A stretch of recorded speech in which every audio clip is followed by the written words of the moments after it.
Good evening. So I got this question, and thank you for your emails, by the way. I started this channel just to kind of warn people, but also to kind of clear my head of what I dealt with. But this was a good one, and I know it pops up a lot, but you want to know my perspective, so this is my perspective. You want to know if the narcissist's new supply you want to know if the narcissist is happier with a new supply than you. I hate saying supply because it just sounds so inhuman. It sounds like you have this demon person going to the grocery store and looking at 2 cartons of milk and like opening the carton, taking a swig, and then throwing it over his shoulder and then getting another carton of milk. We're not milk people. I'm sorry if I'm laughing. Because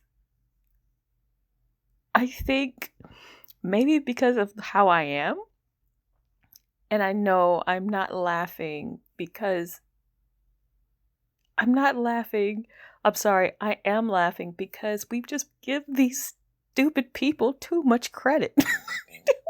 we dress them up like they are like demons from the 4th layer of hell and they can't be stopped. When they're really just idiots. Some of them are violent idiots, and some of them are emotionally they're emotionally stupid idiots, but they're still idiots. They're really idiots, and it makes me laugh because we just make them into these monsters from the depths when they're just dumb. But you want to know, is the narcissist happier with a new supply than you? And the answer is no. And I'm going to tell you why. Because every single narcissist I've ever dealt with, every single one always had the same stupid pattern. And this is when I knew that the new supply, aka the new chick that they cheated on me with, they got bored of her, right? They got bored of her. And you know this because there's always this period, right? There's this period where, you find out that this person has been cheating on you. Because they always cheat. They always cheat, right? Because they're like, if you go to like Costco or Sam's, and they're always like giving out the free samples. Well, the narcissist is like that hobo dude who just comes in on Saturday and he's just going to have an entire lunch of free samples. That's what a narcissist is, okay? So, they decide they're going to get some pizza rolls, and then they're just like, oh man, but they're giving out these quesadillas for free. So, look, the new supply typically is going to be this person who is so insecure.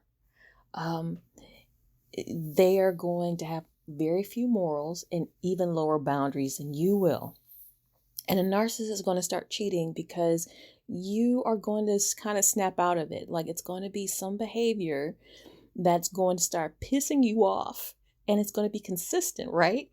And, you're going to just not want to deal with it anymore. And so you're going to start flexing your boundaries. So let's just say your narcissist decides, from the get-go, like, oh man, I can get away with like not doing the dishes. And you get kind of sick of it. And you're just like, look, if you don't do the dishes, they're not going to get done, or I'm going to get a maid. And they're like, well, okay, cool. It's like, oh, well, you know what? If you have a PS4, I'm selling the PS4 and that's paying for the maid for the month. And they're like, oh man, I got to get myself another chick because this one's getting difficult on me. So they cheat on you, right? And you're going to have the same kind of like traits of cheating.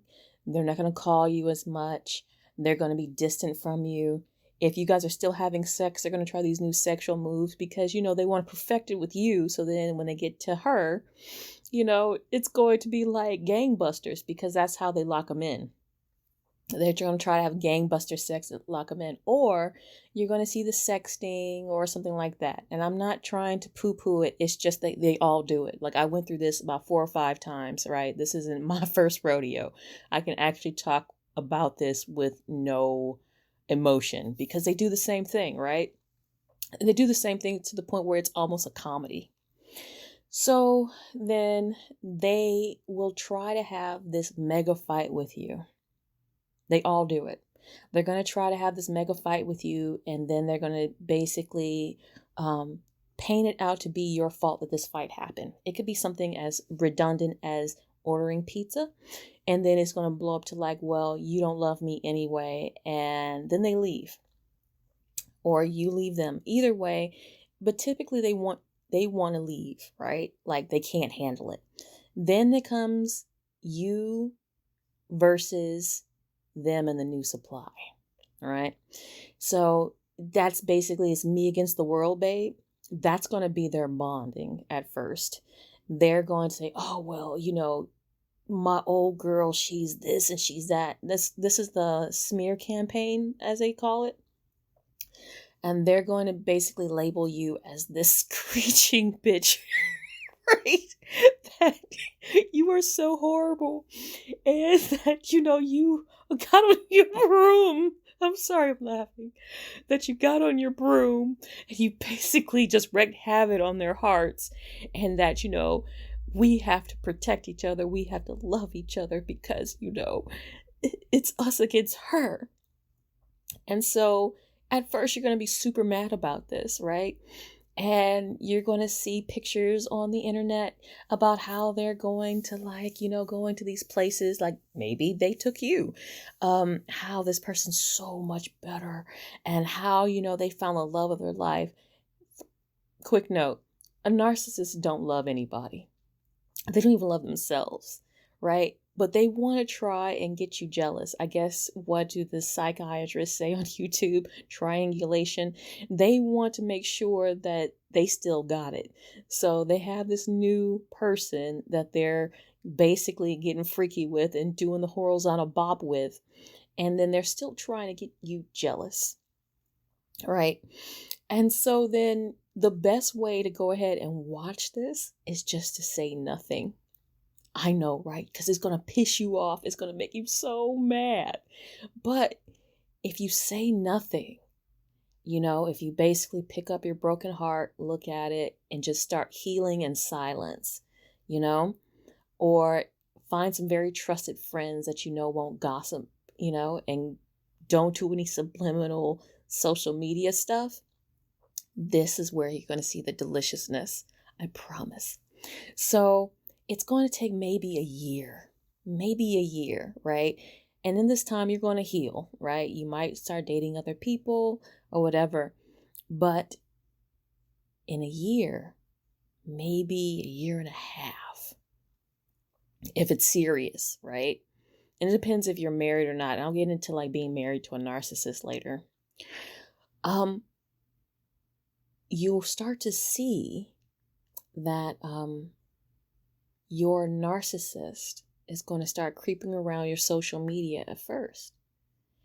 If you block them, you want no contact, which I completely agree. When a narcissist leaves you, go no contact immediately. Don't block them on everything because that's going to show them that they still have power over you. But if you need to block them because of your emotional state, do so.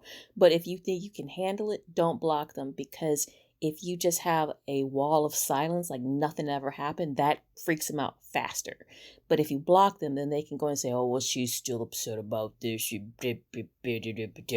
So, but they're going to start kind of creeping around. You're going to start seeing them in your suggested friends or whatever. You're going to start seeing them kind of creeping around because they're looking to see if you're still talking about them, which means that the person that they have been sleeping with and having fun with or whatever is starting to bore them, right? It was fun at first, They were trying to basically take this new person and make them act like you, but without your boundaries. But then this person start wising up to their stupid shit too. Excuse my language. And now they're flexing their boundaries and they're like, well, I wonder if, the ex-girlfriend or the ex whatever, I wonder if she's cooled down. I wonder if she's like remembered our good times.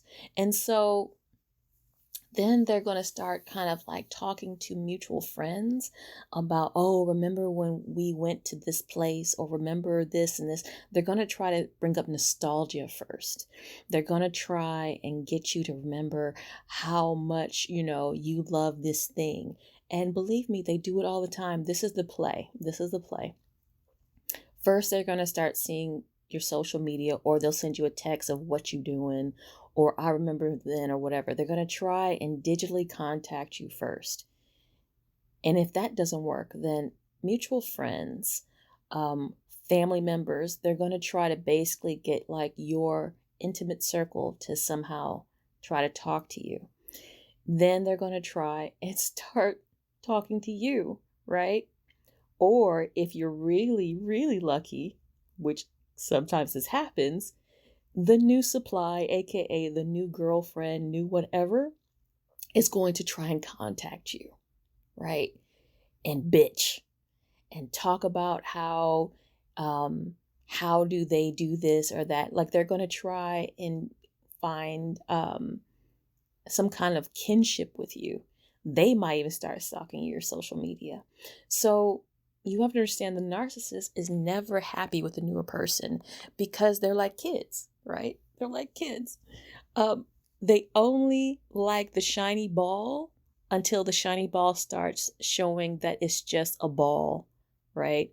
That it gets scuffed up, that it's human, that it has mistakes, it makes mistakes, that it has flaws. And then they're going to start realizing that this person that they tried to doll up to act like you is not you and will never be you. And especially if you were really good to them, and especially if, if you decide to go ahead and level up and glow up on them while they're with the other person, they're going to come back. So they're never happy with a newer person. The newer person was just there because they got sick of your boundaries and they wanted somebody who was not going to give them any BS. I hope that helps, because I promise you, I know I'm laughing a lot with these, but you have to understand that these people are dumb. These people are so dumb. And I want to say evil, but to be evil, you got to have a plan, right? These people never have plans. Their plans are always, is somebody making me work and actually be an adult and be accountable? I'm going to pick someone else. That is their plan, right? And they always fail at it. And the new supply is never happier. Like they have a year. It always has an expiration date. I did say that. I did a milk analogy. Yes, it is a milk analogy because the milk will always spoil and they're going to look for a fresh carton of milk. But if you decided that you turned into ice cream when they tossed you over their shoulder, then they're going to come back and see if they can get some ice cream. So I hope that helps. Thank you for listening. These are really good questions because they're just so funny.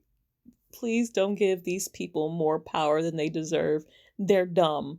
And if they're violent, please leave them and then take them to jail. Like, call the cops on them. That's how you just deal with this. Don't deal with these people anymore. Don't worry about the new person in their life, because I guarantee you, give it a year and a half, they always come back. They always come back to the scene of the crime. And especially if you decided to move on and be a better person, they're going to totally come back and try and get you again. And by that time, you can just tell them to kick rocks. Have a good evening, okay?